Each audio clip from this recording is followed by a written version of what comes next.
Just relax, take deep breath. It's always fine. It's okay.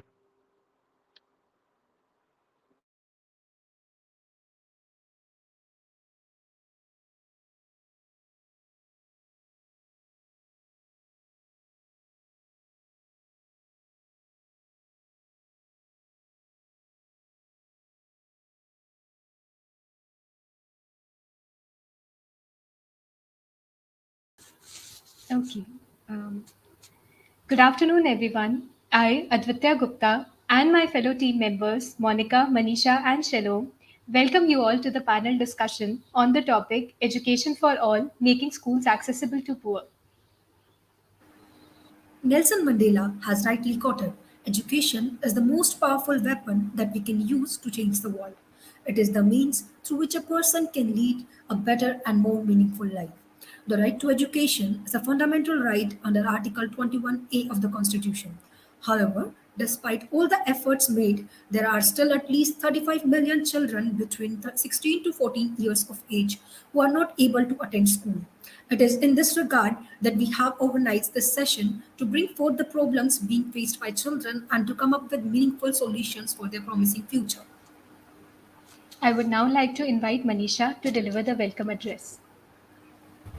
A very warm welcome to our respected guest speakers, enthusiastic audience, and my fellow team members. I, Manisha Gupta, welcome you all to our fifth panel discussion of the conference, titled Education for All Making Schools Accessible to Poor. Firstly, I would like to thank Sarkari School for organizing this conference on child rights and for providing us a platform to discuss this very crucial question of how can we make schools accessible to all. Through this panel discussion, we aim to bring into the picture the various problems faced by poor children in gaining access to schools and quality education and to come up with solution of these problems. To shed light on this issue, we are grateful to have with us a panel distinguished guest speakers from diverse fields. Firstly, we have with us Mr. Dipanshu Singh, who is a public policy advisor to ambitious programs and schemes under the Honorable CM of Uttar Pradesh. Thank you so much, sir, for joining us today. We are also Thank you. delighted to Thank have you. with us. We are also delighted to have with us Mr. Nalin Kumar, a trainer for job aspirants and a recruiter manager for an MNC. We are also proud to host Ms. Kalash, founder and managing director of a renowned NGO Girl Up Ashai. Thank you so much, ma'am, for joining us.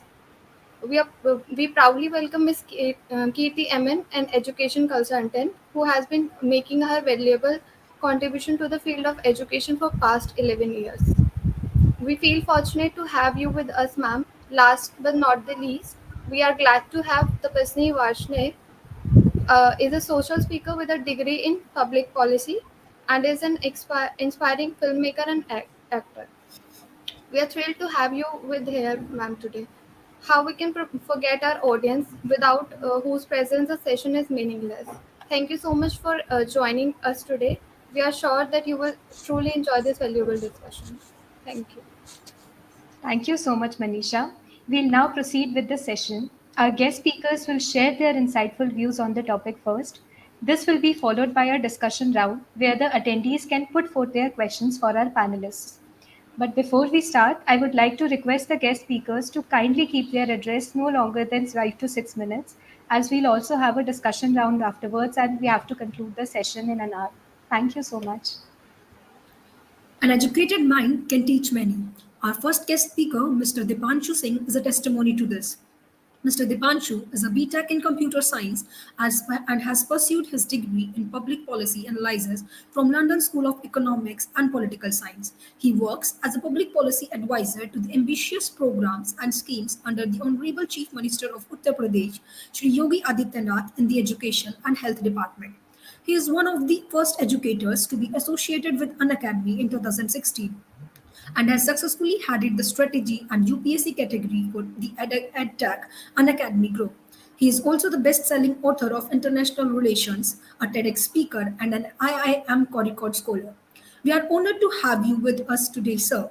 We would like to invite you now to start the session with your valuable words and observations. Hi, first of all, thank you for having me here, and I'm really honored to be sharing my thoughts among this distinguished panel. And first of all, I also want to say that I was traveling because of an urgent business work yesterday, and I was not really sure that I could take the session today, but somehow things clicked out for this important cause, and I'm pretty happy that I'm now getting to share my point. So thank you for the kind introduction, and thrilled to be here at this session with the panelists on the Sarkari school.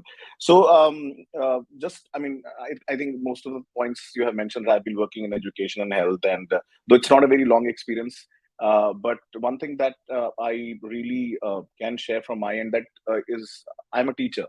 So I have been teaching for almost 7, 8 years now.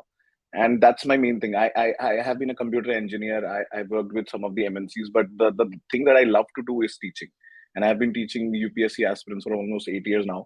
But apart from that, the topic that is today about, reaching to the remotest and the poorest children of India, and, how can we improve that? So as a public policy advisor, when I go around and see situations around, I think one thing that can really empower them is the digital technology, the use of technology, and we have been using it very aggressively, whether it's edtech or even the government now, because especially post pandemic, the government has been launching a lot of initiatives, and they also understand that technology is something that can actually penetrate even the remotest areas of our country, and thanks to the internet revolution and the mobile data revolution, thanks to some of the so-called the geo revolution of India, that we have been able to consume so much of data. But at the same time, I also want to say that for school running, I'm not a very big proponent of totally digital education. My personal opinion, even though you might say that I might be a little biased because I come from an edtech sector, I personally think that for competitive exams, it is still okay to have a digital medium. But for school learning, I personally think it should always be a mix of classroom and online hybrid learning, because in when you are in classrooms, it's not just the teaching and everything related to pedagogy or maybe the academics. It's also about the social bonds that a child inculcates during their initial schooling, and that really helps a lot. And I call myself privileged that way, because I have been schooled in some of the best schools in India. My dad was in civil service, so I get to travel along with him. But then I see a lot of students who don't get that opportunity, and I have been able to inculcate some of this skills through the interactions with other students. I was not a very studious child, to be very honest. I was like an average student till class 10th, and whatever degrees now you see after my name, it's probably last 2, 3 years. So I've been a very average student, to be very honest, and more than that, I was a very underconfident child.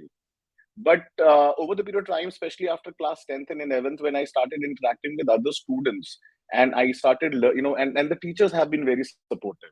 So another very important thing that I realized while working in this field is that your teachers should be your main strength. They have to be your pillar of support. I mean, the parents your family is your first school. Socialization happens from family.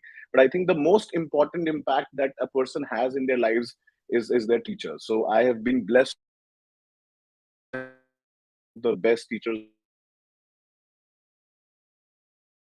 mine, and I think we need to address these critical gaps. First is am I audible? I think I probably lost the line. Is it good? Yes, yes, you are now audible. Okay.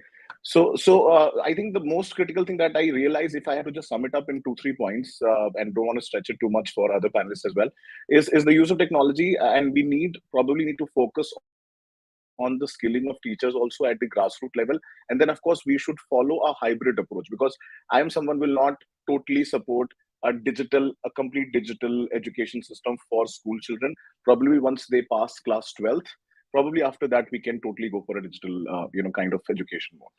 Yeah. Thank you. Thank you so much, Thank you. sir, for your enlightening words. Okay, and in fact, sir, about the thing that you mentioned that you do not support complete digital platform. So I think being college students, we have also experienced the first 2 years in online mode, and we would totally agree to this that hybrid board at least is required. So we completely agree to this, sir. So moving further, education is the key to the door of all dreams. After his decade long work experience, Mr. Nalin Kumar has identified his ikigai as a trainer of design thinking, a professional in the true sense, and a facilitator. He trains job aspirants from their early graduation to mid level career progression. He also works as a recruitment manager for an MNC, working in both the domestic and international IT industries. Mr. Nalin has also worked with noted design institutes like NID and NIFT. A diverse experience in areas of industrial design, business process reengineering, and global academia empowers him to give a deep and wide insight to people regarding career progression and professional development. Sir, we request you to kindly grace this session with your encouraging words. Thank you, Aditya. I hope I'm audible. Yes, sir, Okay, you are. first of all, namaskar to all the participants and all the viewers who are, looking and experiencing us right now.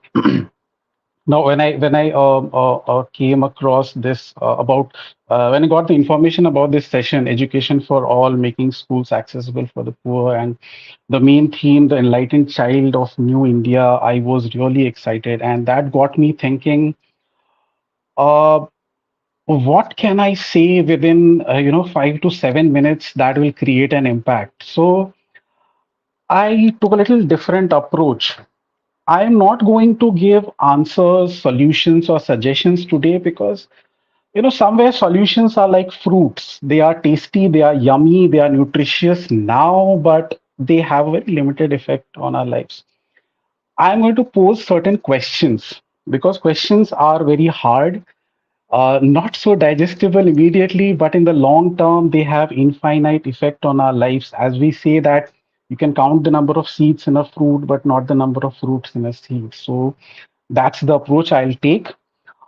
Before I start saying, I'd like to set the context of my thoughts by quoting a line from a poetry by late Sri Atal Bihari Vajpayee, one of our political veterans. So he said, मैं अखिल विश्व का गुरु महान देता विद्या का अमरदान मैंने दिखलाया मुक्ति मार्ग मैंने सिखलाया ब्रह्म ज्ञान. Now, how did we come from that to this, where we have so much social disconnect from basic literacy education? So now, posing my question. So the first question, and why I'm doing this is because I thought that all the great volunteers who are working at Sarkari school, you might get some insight from these questions in your mindset to help change the mindset of other people, the target audience whom you're actually trying to get to the benefited sector of the society. So my first question is, have we defined the word enlightened? Do we know what an enlightened person looks like? Do we know what an enlightened person does or how he does something?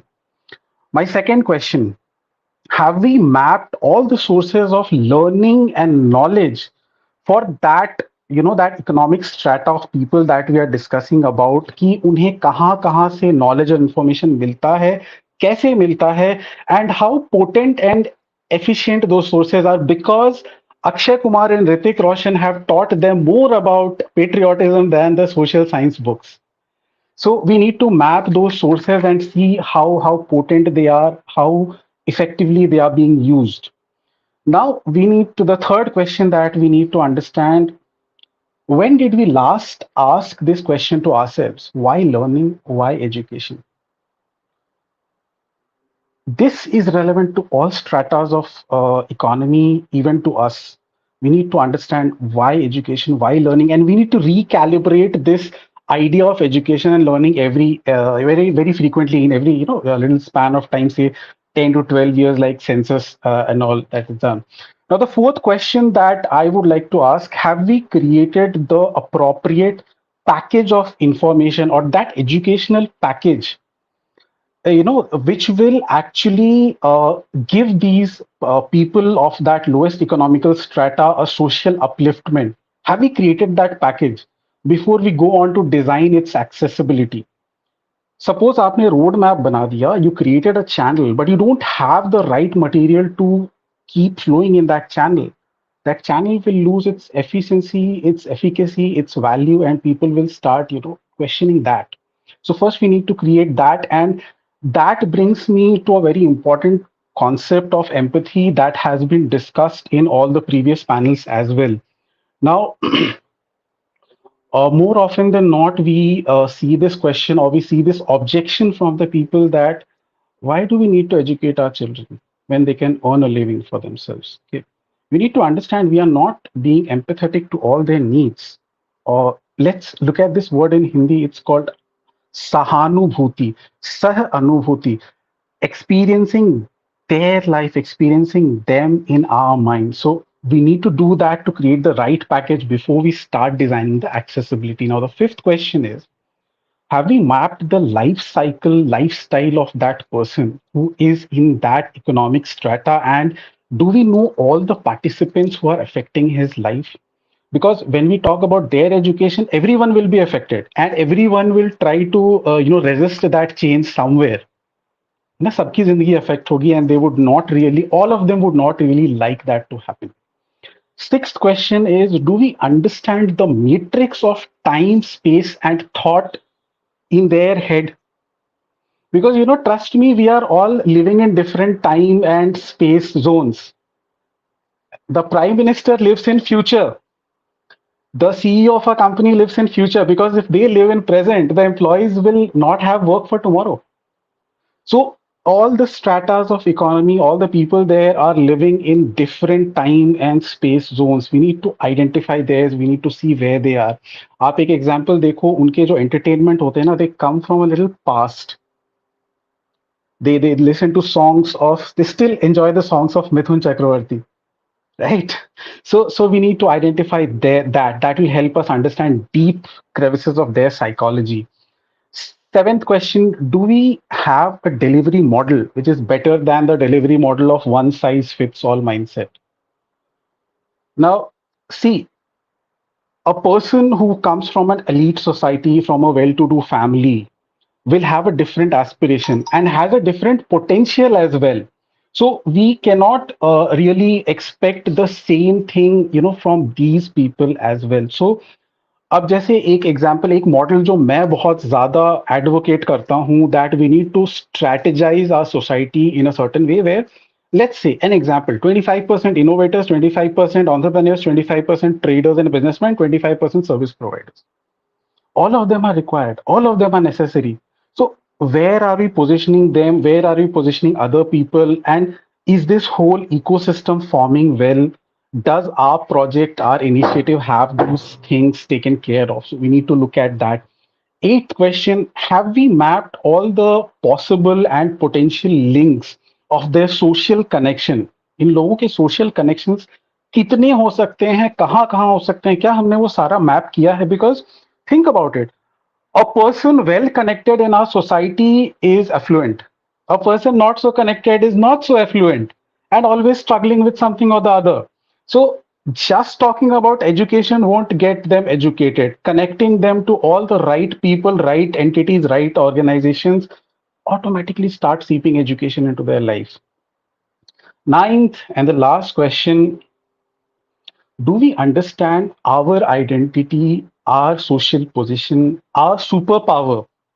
Do we understand our superpower, how we can as a person, as an individual, bring about little change in their life which will start driving their whole social status from this to this, a little upliftment? What superpower do we have and how can we contribute, each of us? So at the end, I just have one message for all the amazing volunteers of a Sarkari school. As an educator, as a trainer, I say that if someone asks me, give you a short introduction, I say I design thinking. That's about it. So I help you design your thinking. So I'll give you a little bit of food for thought. If you really want to bring about this change and do something in this area, look at the topic, look at the vision you have chosen. Just become enlightened to help others enlighten, because enlightenment is like it's contagious, it's like a flame. You become the flame to ignite the other flame, and this goes on, and the whole social enlightenment will be catalyzed. And trust me, guys, social enlightenment is going to happen. We are all living in a journey of our life, and we are all moving towards that enlightenment thing, so we are bound to go there. It's just how fast, how beautifully, how well we can get there. And yes, you guys can be the catalyst of change. The question, the very pertinent question, how do we get enlightened? Right? I'm sure all of you might have this question. So there are a lot of aspects to it. I'll just highlight one small aspect. As people coming from affluent or decently affluent background, having a sorted lifestyle in terms of roti kapda makan, we try to act as innovators, or we try to play the role of innovators in our society. And as innovators, हम क्या करते हैं? We try to create possibilities for the future. Possibility of education, possibility of better lifestyle, possibility of less risk, possibility of happy society, all the possibilities. Now, look at the possibility word from our language, sambhavna. Some is equanimous or unified or for everyone. Bhavana or bhav is emotion. Think in terms of emotion. If you are able to bring about a little emotional shift in someone, you have changed their life. And that's how you actually materialize your vision, by changing the social emotion little by little by little by little. And I'm sure Dipanshu will agree with me, being at that level where he is working. All the big people, all the politicians, all the powerful people work on this method. All they are trying to do is shift the emotional state of society little by influencing them. So, yeah, I wish you all the luck, and you guys are doing amazing work. That was all from my side. Thanks a lot.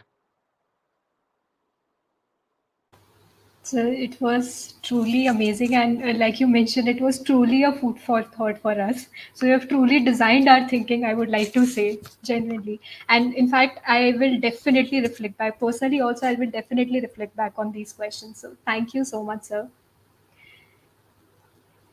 Being involved in education dedicatedly is a good meditation for ears. Our next speaker, Ms. Kirti Amin, is an education consultant from Vadodara. She is contributing to the field of education for the last 11 years as a teacher, teacher trainer, and soft skill trainer. She completed her bachelor's degree in education from Sardar Patel University and completed her postgraduate degree diploma in early childhood from MS University Vadodara. She has done her master's in curriculum and instruction from the University of Texas in Arlington, USA. Apart from sharing ways of learning with children, she believes the root lies in making them believe in themselves, helping them discover themselves, and loving them for who they are. We truly agree with your views, ma'am, and are fortunate to have you with us. Please enlighten us with your experiences and encourage us all with your motivating words. Thank you, Aditya. So I agree to Mr. Nalin and Mr. Dipanshu, their views. And I think if we answer all the questions that Mr. Nalin has posed, we can have another conference based on that.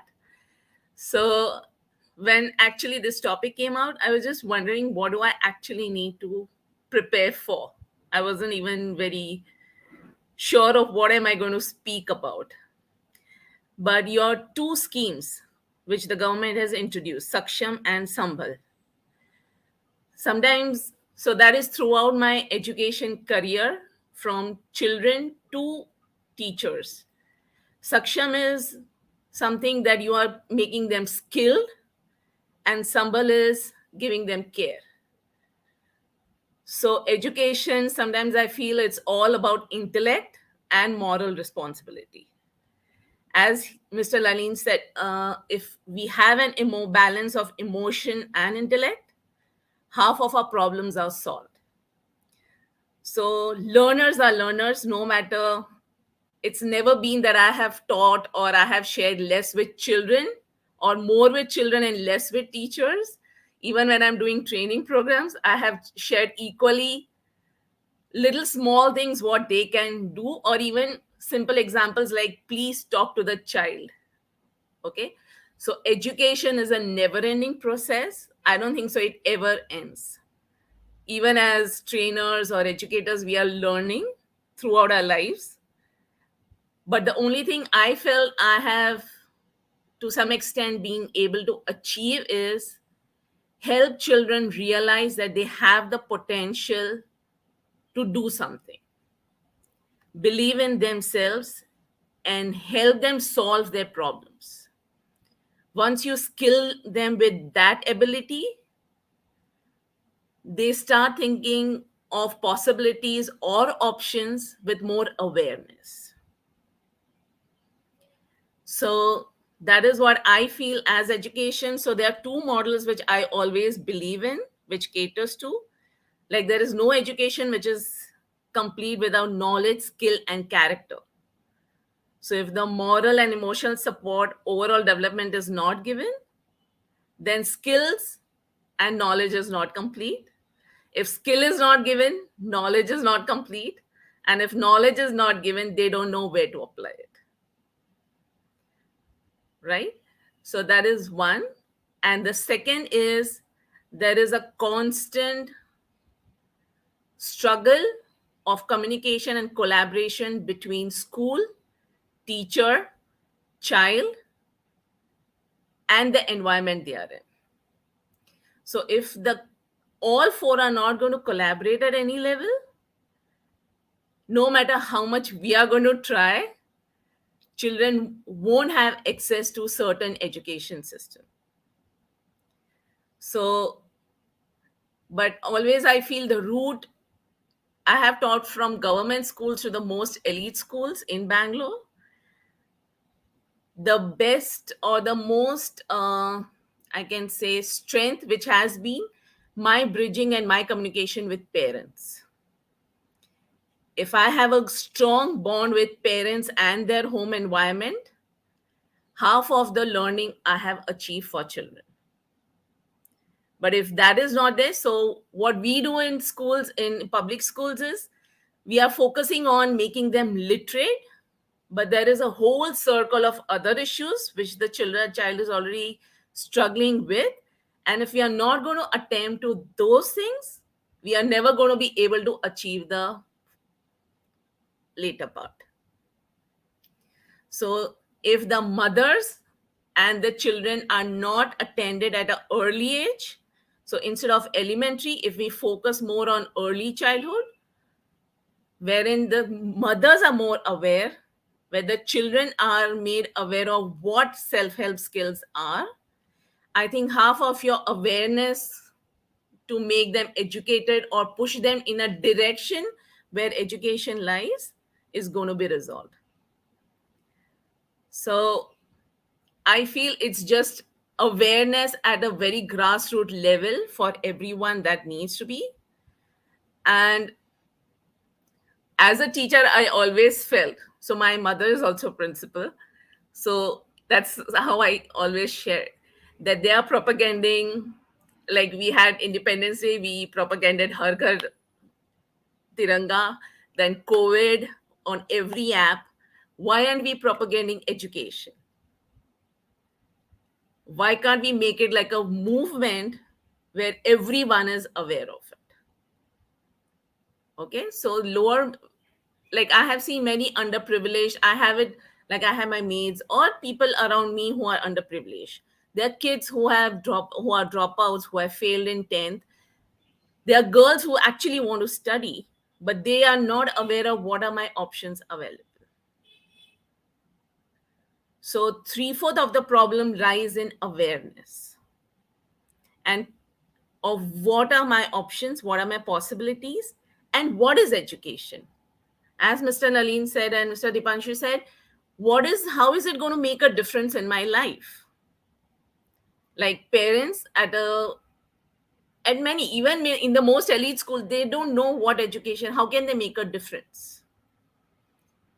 For now, everyone is like, I study, I get a degree, I earn a fancy car or a house, and I make the best of my living. But education has a far more bigger responsibility than just this, right? So I would just close with the saksham and sambhal, that if these two things are taken care of, if they are skilled and given love and care at all different levels, I think most of our challenges will be resolved. But yeah, teachers need to be at some point accountable, but even given equal respect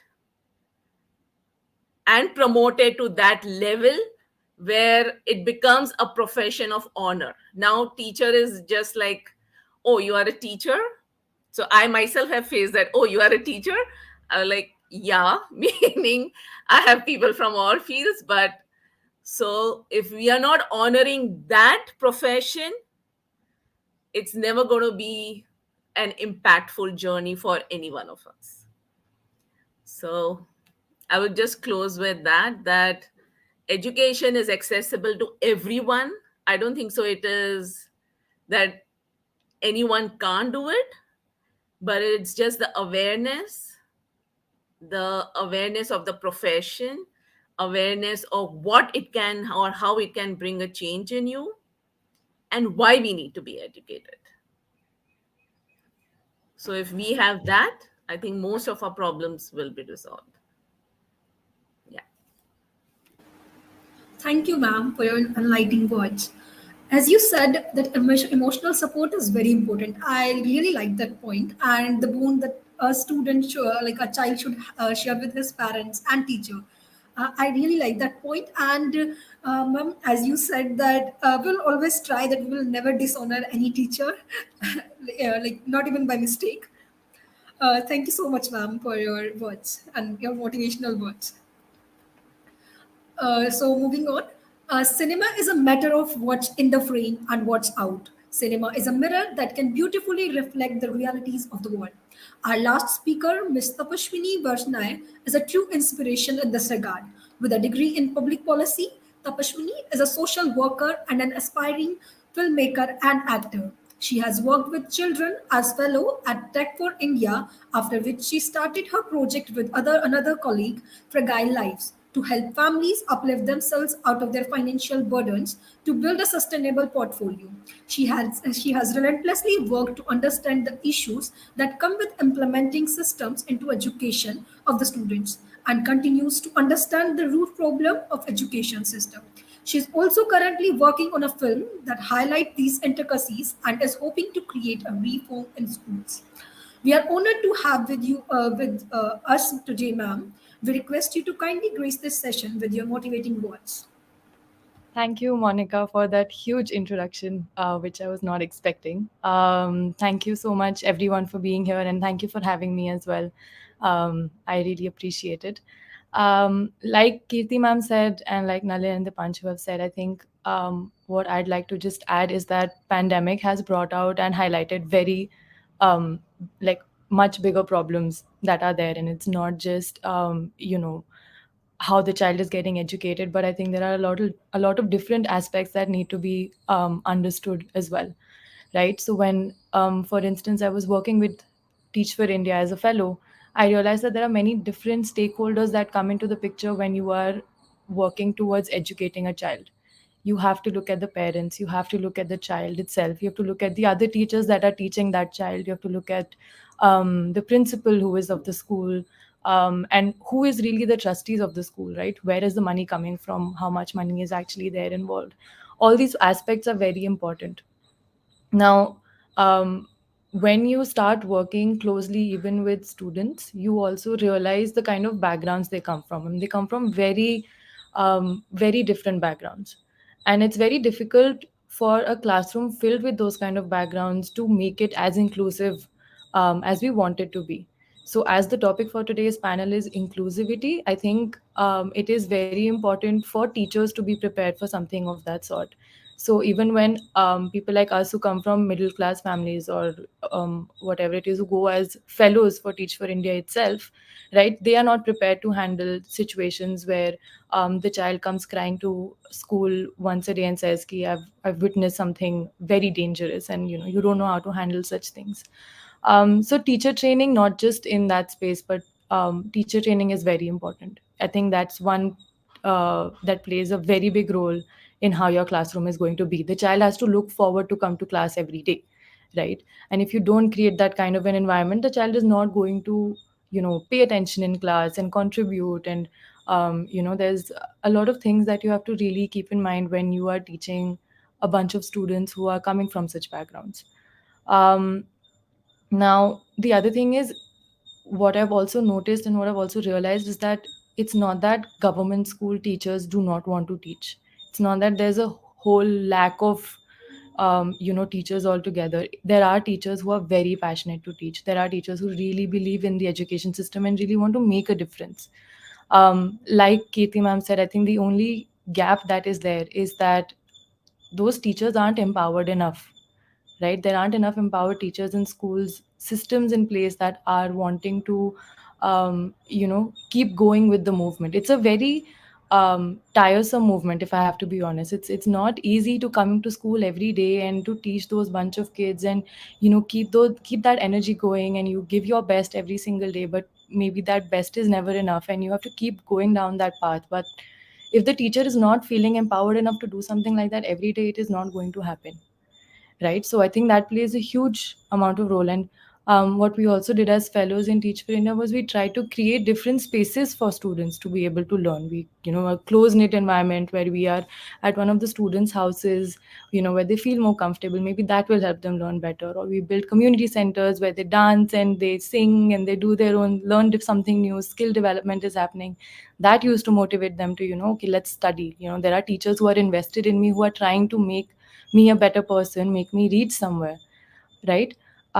So I think it's all, when we're talking about creating inclusivity in education, it all comes down to that teacher. It all comes down to how inclusive she can make that environment, and how um, you know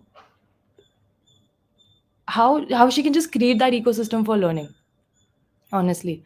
So I won't take too much time. I think anyway we've got a couple of other things to discuss as well. So I mean, that's everything that I had to kind of say about the topic. Thank you. Thank you so much, ma'am. And I totally agree that it is very important to sort of understand that what kind of environment or what kind of activities or which ways the students feel more comfortable to engage in class. Maybe if and also to understand their interests, so that to make sure that their interests are also taken into account. So when they feel that acknowledgement, that interest that we showcase, and especially the teachers and the parents, if they showcase that, so it is truly very driving for the students. That this is very true, ma'am. So thank you so much for all your insightful speeches. I think we have learned something or the other from each speech, and it was something very different and something very insightful. So, like, if I go back and I'll just reflect upon today's discussion, definitely there's something or the other that I know that I have to think about and keep in mind from everything that we have discussed so far. So, thank you so much. And now moving on to the discussion round, wherein we will discuss few questions that our team members have, or even the people who are there who have joined us in the live stream. They can also put forth their questions if they have any for our panelists, and we'll take them up. So, starting with few questions that we would like to ask you all. So, Dipanshu sir, sir, you mentioned about the digital platform. Like, of course, you said that hybrid mode is very important, but you also mentioned that digital platform can be used in order to ensure widespread education. So, sir, of course, if we see today, especially post the COVID times, the digital world is rapidly growing and there is a huge increase in the use of technology.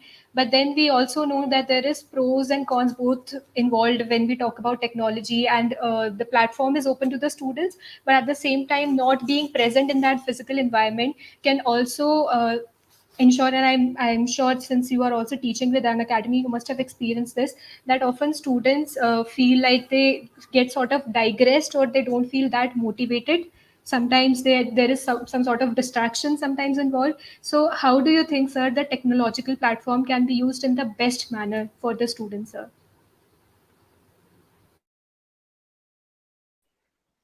So thank you, Gupta. I agree with what Tapaswini mentioned about and what Kriti ma'am also mentioned, Anil also mentioned is the role of teacher is actually very important. And for example, let's say I teach sociology as a subject. So uh, it's a difficult subject, to be very honest. It's not an easy subject for somebody who does not have a background, and especially teaching somebody who comes from an IIM and IT, it becomes much more difficult because they are coming from a preset notion or that we know almost everything. Similarly, for a school children, the challenge is also in itself is very, very different. The challenge is there because they are like a clean slate. So now you have to you have to approach them in a different manner. So using digital technology of course has its pros, but then the ultimate thing is the human touch or the empathy, what Nalin mentioned. You have to understand that every child is different. You cannot have one size fits all approach. For example, in my classes, what I try and make and ensure is about the inclusivity is that I know that some of the students will understand it quicker and faster than the other ones, but I need to make it a point to the other fast learners that you have to be empathetic towards the other student, that they are not able to understand, they also need to catch up. And that is what I try to do, and that has been working for me, and I am pretty sure that it might be working for other teachers as well. And another thing is, when we are talking about digital technology, it has made our lives easier. For example, I can show a volcano, I can show the earth moving in a much more easier manner than if I have to draw on board. That really helps in saving time. But ultimately it comes down to the way that how can teachers relate to it. How can teacher relate to the concepts in real day life? So, for example, right now, especially post pandemic, there has been so much consumption of data or especially the programs on OTT. For example, I have a niece now. She doesn't eat food unless she watches a YouTube video. And I mean, she's so much engrossed that she will not do anything else, and the first thing that she'll pick up her iPad and watch a video on YouTube. So the consumption has increased, but also the distractions have increased. So that is where we also need to balance that the student or the children needs to go out and play, which they are not really understanding right now. And even though I feel that any new generation, that's the basic Darwinian theory, that every new generation which will be coming out will be much more smarter.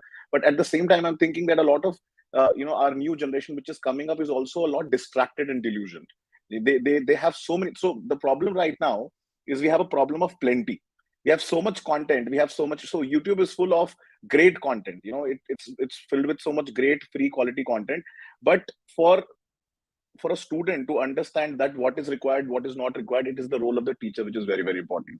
So I think from a digital perspective, technology is just an enabler, is just a facilitator.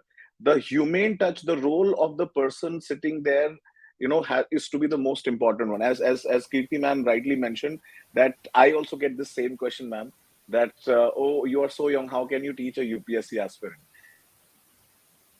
So I think probably we need to, get more gray hairs, probably to, get into that zone that probably, oh yeah, we are skilled enough to teach that. But then that's true. I mean, in India, we probably now probably the times are changing because, the now especially after EdTech, the teachers have become like influencers. They've become like some of the teachers I know at an academy or probably any other platform have much more following than Shah Rukh Khan. They have like 50 million, 70 million watch times. So but then that it comes with an immense responsibility also, that what you are actually conveying to the students. So that itself is a big challenge. But yes, technology can just be a facilitator, enabler. The main role has to be of the teacher. Thank you, sir. So I would like to ask question from Nalin sir now. So, sir, what do you think? How important is the inclusion of vocational education in the school curriculum in today's scenario, especially for the poor children who need to support their families financially? Yes, I think it was really, really, really very important to include vocational subjects and trainings 100 years back in our education system, but today's not that bad a time. We can still do it. It's good time. We should do it. I'll give you two logic behind that. First thing, um, imagine a human being is subjected to more than 25 to 30,000 hours of input, theoretical input. Okay, and all that he or she is expected to do is just put an output of that in pretty much the same words जो हम test और exam करते हैं, right? And then suddenly after 14 to 18 years of study we say अब creative बन जाओ, अब कुछ कमाल करके दिखाओ in your professional life, and that person literally looks at you in a dumbfound way, huh? I am accustomed to receiving, I am a sponge, give me information, मुझे information दो. So you know, give. And the second thing is that आप इतने सालों तक किसी बच्चे को input दे रहे हो, ठीक है, इनपुट आउटपुट दोनों सेम है, कितना मोनोटोनस हो जाएगा. Imagine if you have to eat only rice, nothing else, boiled rice for 20 25 years, what will happen to your mindset? So give them, if you are teaching them for 1 hour, give them at least 3 hours of vocational exposure. Get them to touch wood, get them to touch fabric, get them to touch metal, get them to touch soil, get them to make something, get them to explore the world. World is not just about gaining information. The information is there. As Dipanshu said, it is an excess of information that we are experiencing. What we really need to understand is karna kya hai, boss? So yes, vocational training is very important and it has to start at the earliest. Yes, we truly agree. As a student ourselves, we truly agree to what you said, and hopefully, we'll proceed even further in this direction. And it will especially be introduced at the school level, wherein the students also require hands-on experience, and they are also more accustomed to sort of gain through new experiences. So they are more excited for that manner. So, yes, we are just hoping that we move towards this direction. Okay, so our next question is for Tapaswini ma'am. Ma'am, we see very few films nowadays that depict the reality of the world, and rarely we see any film that really, talks about the problems in the education sector. So, as an aspiring filmmaker and actor, ma'am, what are your views and perspectives in this regard? I think it's sad that there's not a lot of movies that can actually reveal the realities of what really goes on in the education system. Yeah, you have movies like Jhund, you have movies like Nil Batte Sanata, but to what extent do they really show what's going on in the education space, right? So, um, yes, those films aim to cover, how if you give an equal opportunity to someone who comes from a lesser privileged family versus a high privileged family, then maybe the talent is the same. The talent is way more than someone from a more privileged family. But I think the idea is that, and that's what I also aim to kind of do, is to kind of bring out um, the the true reality behind what really goes on in the education system, and the problems that are really faced, because it's not very um, a very simple movie where you can just have a good teacher, you can bring a couple of students together and prepare them for a very big exam and it's all done. It's not as simple as that. There's a lot more that comes that you need to consider when you're writing a script for something like that. So yes, it is but I think after pandemic the scope of independent cinema has increased big time.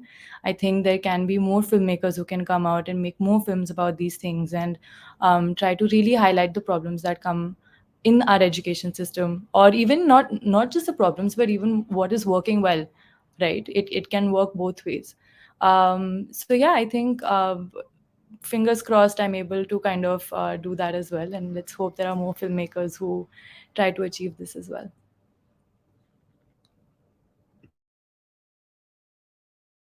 Okay, yes, ma'am. We here is hoping the same, ma'am. Okay, so now I'd like to ask from Kirti ma'am. Ma'am, as the world we live in rapidly growing and changing, do you think we should have a curriculum that is open to adaptation? If yes, then how successful do you think it would be? See, as Mr. Dipanshu said, technology is something that can be used as a tool. Okay. So technology is become like, even if you don't know, everyone wants to learn and everyone wants to be on a mobile phone or an iPad. Okay. I have everyone, all the children, my mates' children, everyone has a phone and they message me regularly. More than I use the phone, they use the phone. Okay. So in future, I'm very sure education is not going to be restricted to classrooms. It is, since information is available everywhere, it's a boom of information. We will have to change platforms of learning. We will have to change to more flexible classrooms or more adaptable learning systems. Okay. As Mr. Nalin said, vocational training is important. So if we have an adaptable system for a child, maybe from a village, or if he's doing a vocational training in farming or a carpentry or something, maybe that is education for him. We don't need to streamline into forcible academic education where he has to study. He can know basic numeracy skills or reading skills or language skills, whatever basic skills. But for him, education is the field where he wants to grow into. So future is that, where we will have to have adaptable classrooms where you just learn what you exactly want to learn, because your career or your livelihood is going to be dependent on that, no matter what. And there are going to be choices available because, as they said, one system does not fit all. So even the curriculum I'm teaching in the most elite school is not fit, as the Ms. Sapaswini said, it's not fit for a government school because their needs are different, their challenges are different, their whole demands are different. So I cannot have the same curriculum. I can go easily into the classroom, all children sitting, and I'm enjoying teaching with all the facilities. No, the needs of a government school children are very different, and you will have to have an adaptable system if we want to cater education to all. Thank you, ma'am. Ma'am, you mentioned about government schools as well, that we need to sort of adapt the government schools also to the changing scenario. So, ma'am, are there any particular reforms that you, being a teacher yourself, would suggest?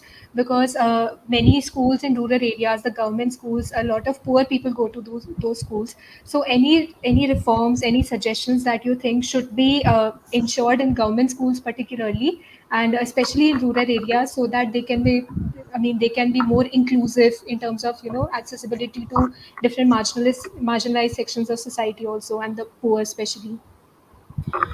So for me, underprivileged or for a rural, I would always suggest, in my opinion, okay, it is more of vocational training plus a lot of basic skills like literacy or numeracy skills, plus more of extracurricular activities where a child has an option to look at something beyond just content learning, or has an exposure to something what is beyond a, I wouldn't say even a curriculum, a set syllabus which a government has prescribed. So what we fall back on is, if this is a syllabus, if you don't have the syllabus, you are not a successful person. Okay. But there are many people, I think all of us, we change our professions, we change what we do in our lives, even later in our lives. So it is just the environment you give them to learn. So if you have more open learning centers where they can adapt to more hands-on activities or art or culture or vocational training, I think half of your issues are going to be resolved in helping children move towards that direction. Even libraries, how many libraries, even in Indian system, even in the normal CBSE schools which I see, our kids are not even attached to a book. Like, reading is a challenge. Okay, even if a parent is aware, the most educated, a child to take a book and read is a challenge. So for more than putting a syllabus, I feel skills help children develop, and then education, or as Mr. Tapaswini said, the children coming into classroom will be much more aware onto wanting to do something, instead of forcing them to just sit there and do something. So the way she said, they enjoy music, they enjoy dance, they enjoy cultural activities, but that is a part for all of us. Okay, I wasn't a good student throughout my school. I became a teacher, so my friends were like, okay, are you sure you're going to teach the children the right way? But I understood the challenges I faced as a student, because there was just one system and I never understood that system. So I always created a new system of learning for my children. That why is it that the child is not understanding? I had to go beyond books or activities to create something new to make sure that the child is understanding. So sometimes any reform or any strategy, we are not looking at the need. What is the need of that area or that particular system in that village or in that city? Once we cater to that, I think things will be more easier for us. Yeah. Thank you so much, ma'am. Thank you, everyone. You cleared all our doubts. Uh, um, okay, so now moving on. Project Saksham and Project Sambhal from our organization, school, Sarkari School, organized the research article writing competition. It was a great opportunity for the participants to share their views on the enlightened children of New India, and also to win a cash prize. Anyone from class 11th to 35 years of age could participate. With immense pleasure, I would like to invite two of the top 10 writers of the article writing competition, Ms. Akriti, an English literature graduate from Ambedkar University, Delhi, and Ms. Madhushri, a Bachelor of Technology from Techno International, Newtown. I request you to kindly tell us about your article, starting with Ms. Akriti. Please.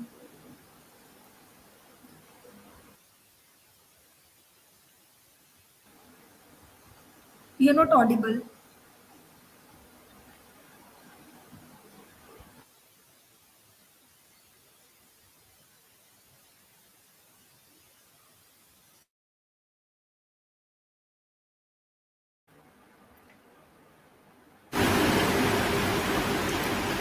Am I audible now? Yes, yes, you are audible. Yes, now you're audible. Thank you. So, a very good afternoon to everyone. As Monica mentioned, I'm a literature student from Ambedkar University, Delhi, and I'm really liking how the conference has advanced through the day, considering the intention and the kind of empowering language that is being used with respect to different groups of people, and the points that were mentioned, such as different needs and an adaptable system, which again brings me back to the topic of my article, which is the socialization process of children with different needs. I have picked up this topic because I think the supposed disability comes with difficulties, not by the virtue of the disability itself, but because of the mental suffering that accompanies it, which is caused by the society. We as a society have to hold ourselves responsible for the mental suffering and the stigma that accompanies disability. The root cause of this mental suffering is the absence of socialization, and I would rather say the negative socialization that accompanies such children. Just think about something like going to school, and an experience that is very familiar to us, which we took perhaps for granted, which we did effortlessly every day without a trouble. But think about a child who is born with different needs and not being able to access school. I would like to highlight a very shocking statistic from the United Nations report, which says that 75% of children with disabilities in India never see a school. Think about something so basic becoming such a difficult thing to achieve. The topic becomes even more critical in a country like India, which houses more than 21 million people who are born with special needs. And let us think about the last time you claimed a public space. It could be a restaurant, it could be simply a mall. It can be such a small, forgettable deal for all of us, but someone who cannot access it with ease or has to go through an experience full of humiliation to access that public space, it can be such a nightmare. This topic becomes critical because we are talking about marginalized groups. And when we are talking about marginalized groups, we need to bring in the subject of subaltern studies. So, in subaltern studies, a very important topic is savior complex. What happens is that the majority tries to convince itself that it needs to save other groups, and we need to get past this complex. The majority does not always have to save the marginalized group or make it the receptor of charity every time. We need to give them the opportunities and the public space that they own. In some way, by humiliating such people, the society has encroached on their opportunities and on their spaces. We need to give them that space back. We need to exchange inspiration from them. And as children, especially, we are very idealistic. We are always looking up to people. We are thinking about what we have to become in our life. But think about a child who is born with some kind of disability. If the child does not have any hero to look up to, then life itself becomes hopeless. So we need to provide such children with enough inspiration, and we need to take inspiration from them. Let us think about people who have contributed so greatly to the nation while having some form of disability. Before stopping, I also want to speak two lines. Just because the grammar of my body is different from the grammar of yours does not mean that the language of my being is invalid. And with this conference, I sincerely want to ask everybody to try and make a conscious change in the mental state and in the thought process regarding any kind of any kind of diverse being. And if somebody is different from us in any way, whether it be a sexual orientation or body formation or just anything, we need to accept people. And the world is always obsessed with diversity. There are so many industries that thrive only on the basis of diversity. The entire travel industry is based on the idea of diversity. We are taking you to a different place. So we need to accept the same diversity with open arms in human beings too. And I consider myself very thankful that I could be a part of this conference. I listened to all of the guests and I loved their thoughts. Thank you so much.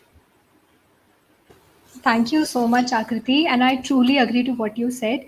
And in fact, I believe it's not about just acceptance of the diversity. We should be very happy to see that we are a part of the world that is so beautiful and so diverse in its own ways. So I think there is a beauty in every diversity, every difference that is present. And the most important thing, like you mentioned, is, if I may say in a single sentence, that it is very important to be empathetic and not just feel that it is okay if we are sympathetic towards them. So sympathy is not what they really require. Empathy is what is, again, not is what they require, but what is our duty as a part of the society. So thank you so much, Akriti. And I would next invite Madhushri to please come and tell us about her article.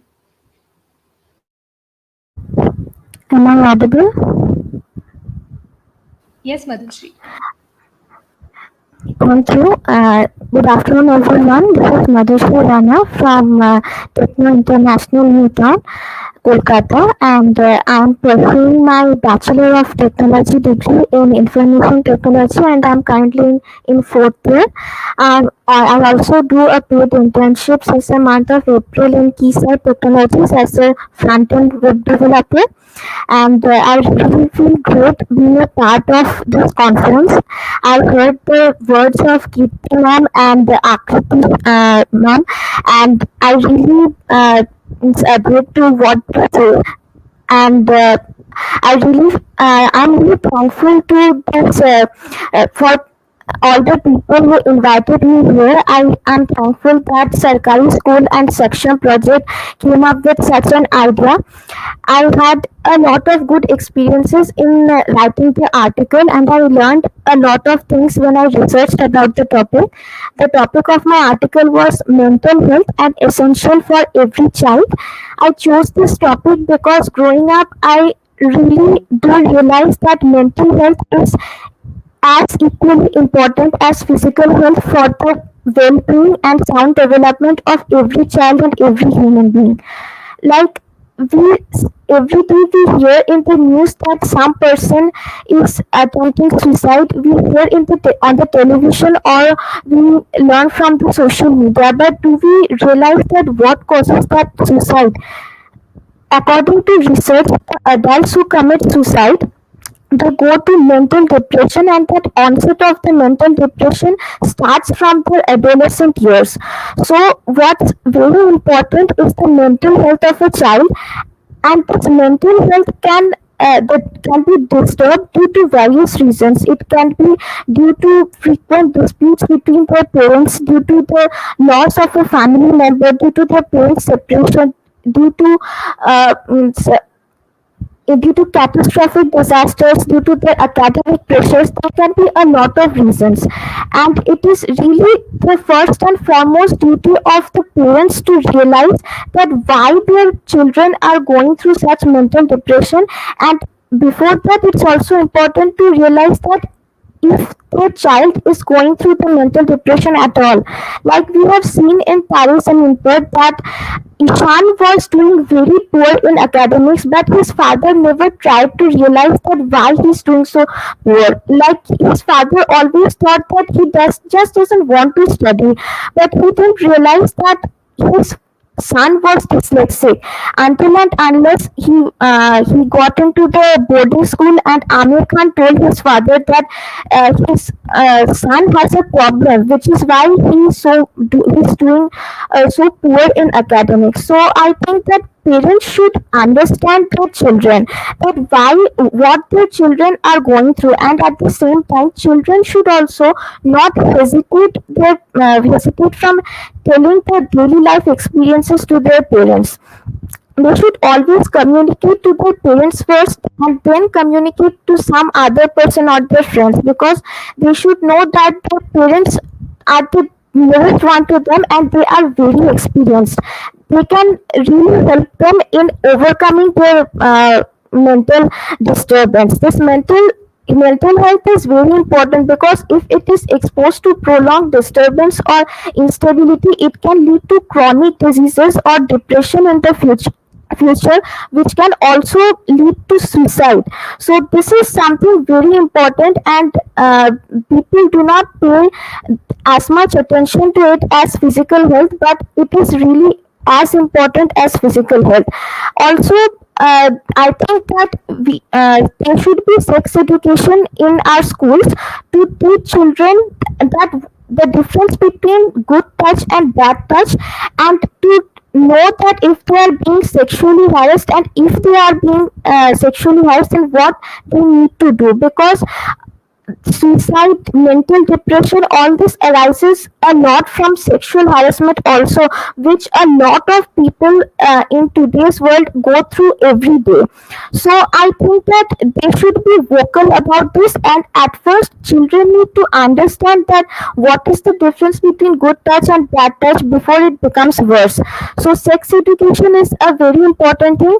Another thing is that as I already mentioned, parents should always understand what their children are going through, and also they should first try themselves to have a good mental health, because children always learn from watching their parents. If their parents are not mentally stable, then the children will also not have a good environment to live in. Then I would also say that the parents and society should have enlightened minds, and they should stop thinking of this mental depression and chronic diseases as a taboo. Like a lot of people do not go to physicians or doctors to consult or take their children for counseling, because they have this fear in their mind that if our neighbor comes to know about this, or what will he think. So they should always think that no, this is for the welfare of my child. So nobody, if something happens to them, nobody else would be bothered, but it would be worse for my child. So if this really become worse, then they should go and consult a physician and stop thinking about who will think what if they come to know about it. So that's all, and thanks a lot again for inviting me here. I really had a good time. Thank you all.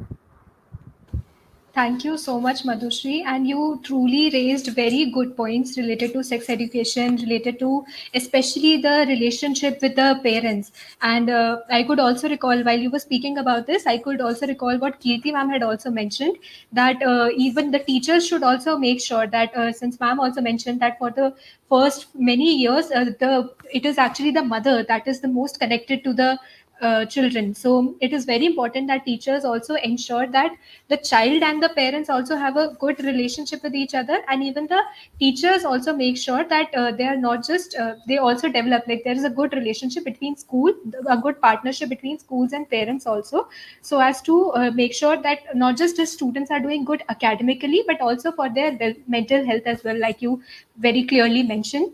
And similarly, I mean, while you were speaking, I could really see that a lot of the points that you discussed connected very well, very beautifully with what our speakers had said today.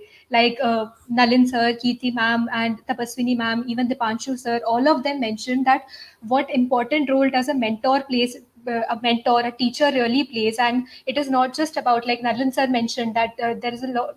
Empathy is very important. So when Akriti mentioned about this, so I could relate it with that. So I truly believe that this session has truly come to a full circle, and we have genuinely learned a lot. So I'm very thankful that I was able to. I feel very grateful that I was able to host this session, and I could interact with all of you. So it was a very good experience. So just to add to that, Advitya, that is where adaptable classrooms play a role, right? Like what Akriti said, there are kids who are not able to go to school. But if I have learning or an open school at my home, at least I feel empowered that I'm learning something or I'm doing something, right? In the same way as Madhushi said, that there are so many kids, but if I have an awareness of what are my options available, instead of my parents forcing me into a fixed syllabus where I'm not able to perform well, then I'm sure that I'll have better options in my life instead of just following the crowd. Yeah. Thank you, Definitely, ma'am. ma'am. Thank you so much, everyone, for sharing your observations with us today. And congratulations to all of you. We will now be concluding today's session, but before that, I would request our chief guests to kindly share their feedback on the session.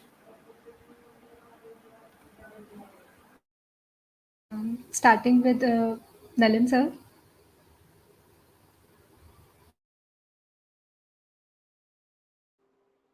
You want my feedback for the session? Yes, sir. Amazing session. Like I have noted the names of all the people, and I would love to connect with everyone to share my thoughts one on one. And yes, like it was such a beautiful experience. Like I always say this that we are an experiencing the world, and the world is experiencing us as an experience. So in this whole experiential thing, I had an amazing experience with you, so much so that I would love to reconnect with you guys and contribute as much possible to your cause, to your goals, to your missions and everything. So please feel free to get in touch with me at any point of time, 24 by 7. Thank you, sir. Thank you. It would be a truly great opportunity for us, sir. And hopefully, by the time we connect with you again, we have a few questions to answer, a few answers to answer your questions, sir. Don't worry, I have the questions and answers. जैसा वो है ना चाय पे चर्चा, we will have internet पे चर्चा, and we'll just have fun. That's all. Bilkul, sir. Surely. Looking forward to it. Dipanshu, sir, your feedback. Being amazing session. Though I was, I miss a few bit, here and there because that's the challenge of technology. No matter how much of technology we have, but then these internet issues keep on happening. But amazing discussion. In fact, I also got to learn so many things because I have been, involved majorly with higher education children, but school education is something that I really want to work on, and especially seeing all of you working in this field and giving your insights was a great learning for me. At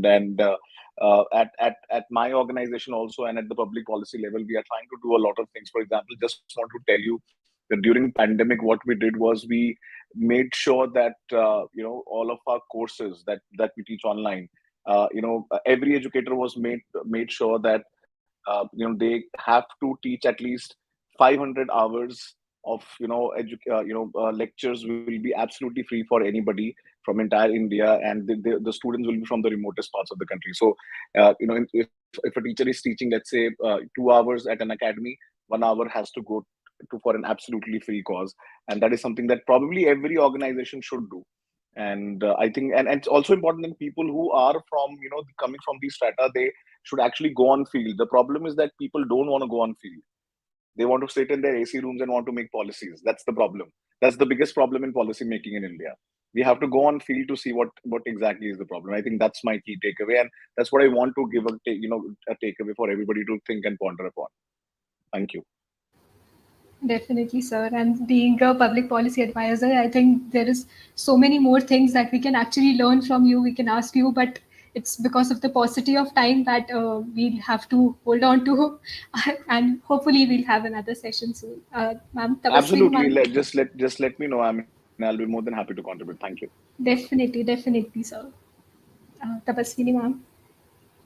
All in all, I had a great session. It was really nice to, hear what Nalin sir, Dipanshu, and Kirti ma'am have to kind of add, and get to know them as well and their thoughts. And obviously, kudos to Madhushri and Akriti for submitting their paper and really good stuff that you guys have written. So it's nice to meet you guys as well.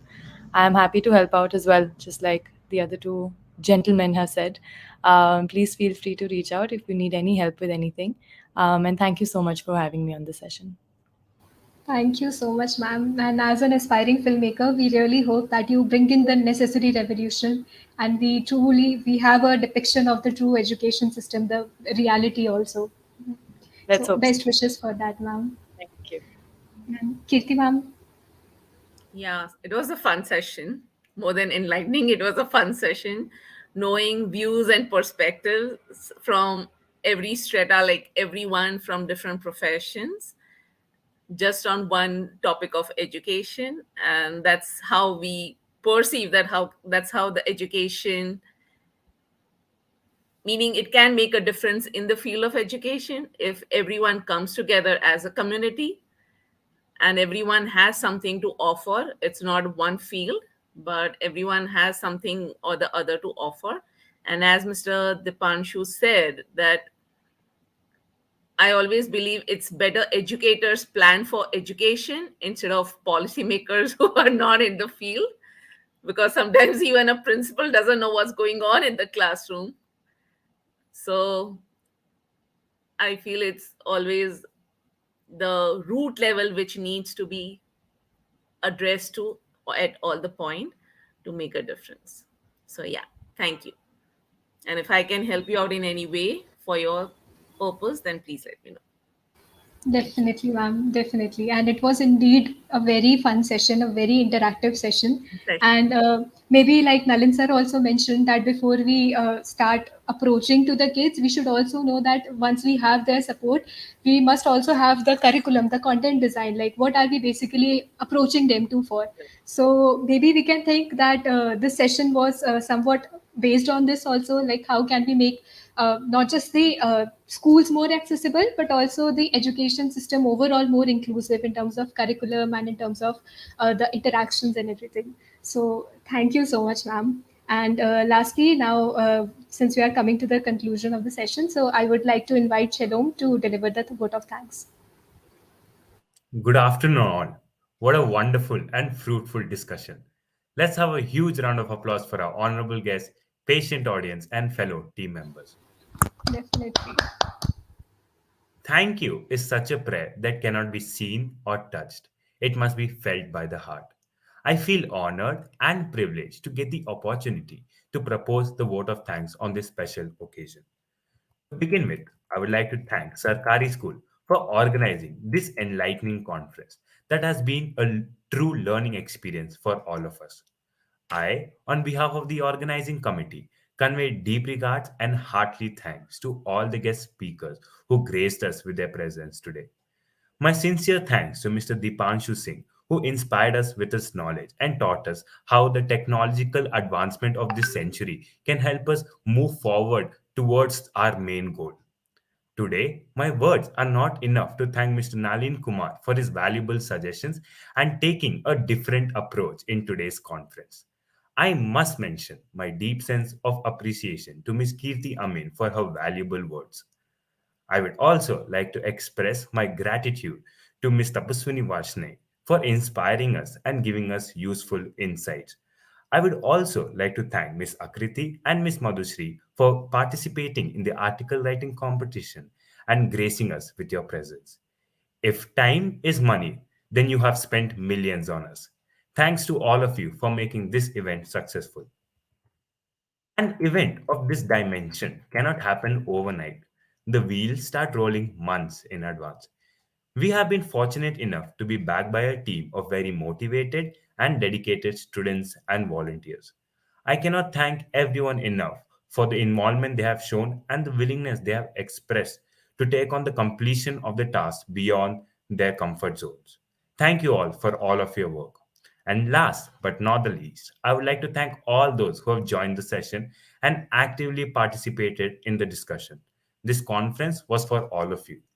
To conclude this session, I would like to quote: education is not preparation for life, education is life itself.